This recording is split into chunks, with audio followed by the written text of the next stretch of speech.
అప్రజాస్వామిక పరిపాలన పైన ఈ రాష్ట్రంలో ఉన్నటువంటి జగన్మోహన్ రెడ్డి గారి ప్రభుత్వం పైన తిరుగుబాటు చేయడానికి వచ్చిన మీ అందరికి కూడా ప్రత్యేకమైన ధన్యవాదాలు తెలియజేసుకుంటా ఉన్నాను.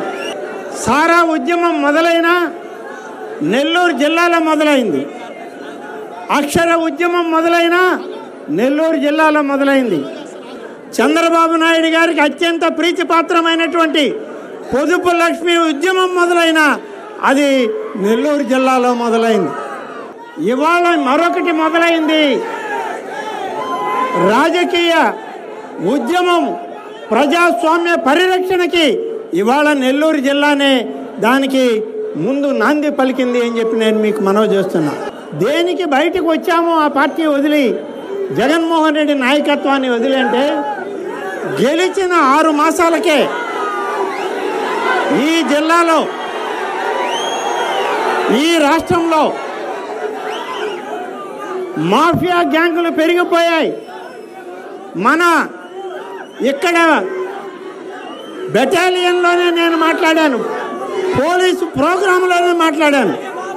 అయ్యా నెల్లూరే కాదు రాష్ట్రం అంతా మాఫియాలు పెరిగిపోయాయి, ఎక్కడ పట్టినా మాఫియాలు అయిపోయాయి, ఇది కాదు మన ప్రభుత్వ విధానం అని. అప్పటి నుంచి కక్ష కట్టి వెంకటగిరికి ఏ పని కావాలన్నా ఎత్తి చెత్తబుట్టలో వేయడమే. నేను అడిగింది ఏం అడిగాను వాళ్ళని, నాకేం పదవి ఇమ్మని అడగలేదు. వెంకటగిరిలో 100 పడకల ఆసుపత్రి పెట్టండి అని అడిగాను, బుట్టలో వేశారు. సోమశిల స్వర్ణముఖి లింక్ కాలువ ఇది నాది కాదు.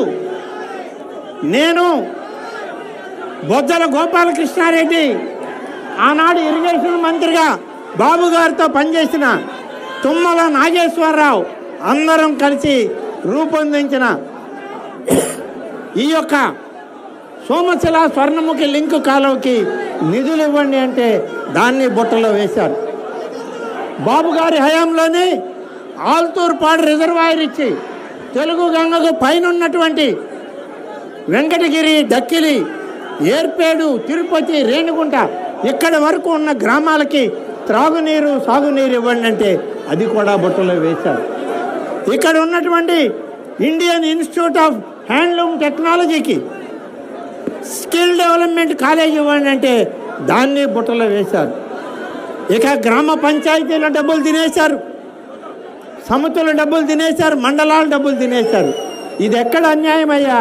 వాళ్ళ డబ్బు వాళ్ళకి ఇవ్వండి అని అడిగితే కక్ష కట్టి నా మీద వెంకటగిరి నియోజకవర్గ ప్రజలని ఇబ్బంది పెట్టిన పార్టీ ఈ వైఎస్ఆర్ కాంగ్రెస్ పార్టీ, ఈ రాష్ట్ర ముఖ్యమంత్రి జగన్మోహన్ రెడ్డి అని చెప్పి చెప్పక తప్పదు. అందుకనే బయటికి వచ్చేటువంటి వాళ్ళల్లో మొట్టమొదట బయట అడుగు పెట్టినటువంటి వ్యక్తిని నేనే అని చెప్పి నేను మీ అందరికీ మనవి చేస్తున్నాను. ఇది నేనేదో తప్పు చేశానో, నేనేదో మోసం చేశానో అనుకోవడం లేదు. సామాన్య ప్రజల యొక్క భవిష్యత్తుకి సరైన మార్గం కావాలంటే భవిష్యత్తులో తెలుగుదేశం, జనసేన నాయకత్వం, చంద్రబాబు నాయుడు గారు ముఖ్యమంత్రిగా ఈ రాష్ట్రాన్ని పరిపాలిస్తేనే ఈ ప్రాంతం అభివృద్ధి చెందద్ది అని నమ్మకంతో ఈ పని చేయడం జరిగింది. 2 సంవత్సరాలు 3 సంవత్సరాలు అయిపోయింది. సోమశిల ప్రాజెక్టు కొట్టుకుపోయే పరిస్థితి. ఈ రోజుకు ₹1 ఖర్చు పెట్టాల. ఏమని అడిగితే నిధులు లేవంటారు. అన్నమయ్య ప్రాజెక్టు కొట్టుకుపోయింది. ఇవాళ సోమశిల ప్రాజెక్టుకి అదే పరిస్థితి. సోమశిల ప్రాజెక్టు లేదే వెంకటగిరికి త్రాగడానికి కూడా మంచినీళ్ళు లేవు. కాబట్టి సోమశిల ప్రాజెక్టుని పునర్నిర్మాణం చేయాలి, పూర్తి స్థాయిలో సోమశిల ప్రాజెక్టుని చేయాలి, తెలుగు గంగ ప్రాజెక్టుని చేయాలి. అప్పుడే ఈ ప్రాంతం సస్యశ్యామలం అవుతుంది, రైతాంగానికి ఉపయోగపడుతుంది. అలాగే కాళహస్తి, ఏర్పేడు ప్రాంతాలకి సాగునీరు, త్రాగునీళ్ళు ఇవ్వడానికి అవకాశం ఉంటుందని చెప్పి తెలియజేస్తూ చివరిగా ఒక్క విషయం మాత్రం మీ అందరికీ మనవి చేస్తున్నా. ఇవాళ 4.5 సంవత్సరాలు అధికార పార్టీలో శాసనసభ్యుడిగా ఉండి అధికార పార్టీతో పోరాటం చేసినటువంటి వ్యక్తిగా ఇవాళ మీ ముందుకు వస్తున్నాను. చంద్రబాబు నాయుడు గారి నాయకత్వంలో మీ అందరి ఆశీస్సులు తెలుగుదేశం, జనసేన పార్టీకి అందించండి.